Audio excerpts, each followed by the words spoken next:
అందరికీ నమస్తే అండి. మన ఛానల్ సబ్స్క్రైబ్ చేయండి, లైక్ చేయండి. సో నిన్న అనంతపురంలో జరిగినటువంటి కూటమి సభ ఏదైతే సూపర్ 6 పథకాలు మేము ఇచ్చేసాం, అన్నీ అమలైపోయినాయి, అందుకని విజయోత్సవం చేసుకుంటా ఉన్నాం, సూపర్ 6 సూపర్ హిట్ అయిందని చెప్పేసి చంద్రబాబు నాయుడు గారి నేతృత్వంలో అనంతపురంలో రాయలసీమ ప్రాంతంలో పెట్టుకోవడం జరిగింది.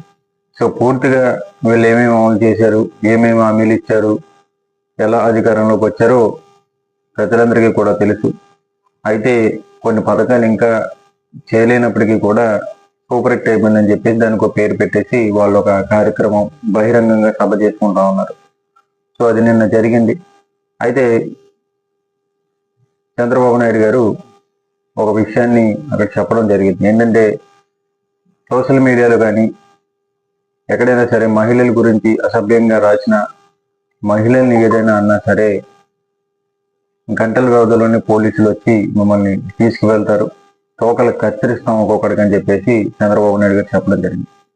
సో అనంతపురం వేదికగా అనంతపురంలో ఉన్నటువంటి ఎమ్మెల్యే మొన్న దగ్గుపాటి వెంకటేశ్వర ప్రసాద్ గారు, సో జూనియర్ ఎన్టీఆర్ గారి వాళ్ళ అమ్మగారి గురించి, సో జూనియర్ ఎన్టీఆర్ లాంటి ఒక గొప్ప నటిని పట్టుకుని వాడు వీడు అని ఇష్టానుసారంగా మాట్లాడినటువంటి ప్రసాద్ గారిని వేదిక మీద కూర్చోబెట్టి అదే అనంతపురం సభలోంచి మహిళలకు ఎవరినైనా ఏదైనా అంటే అరెస్ట్ చేస్తాం, శిక్ష చేస్తాం అని చెప్పేసి చంద్రబాబు నాయుడు గారు చెప్పడం అనేది నిజంగా మరి ఆసక్తి కలిగిస్తాం. అయితే కొన్నిసార్లు అక్కడ ఎన్టీఆర్ గారు జెండాలు ఎగరడం, సో అలాగే జనసేన పార్టీ జెండాలు ఎగురుతూ ఉంటే ముఖ్యమంత్రి గారు మాట్లాడతారని చెప్పి మన డిప్యూటీ సీఎం పవన్ కళ్యాణ్ గారు మీరు జెండాలు దింపండి అని ఇవన్నీ అంటాం. సో నిన్నైతే నారా లోకేష్ గారు మరి అనంతపురం సభకి రాలేదు.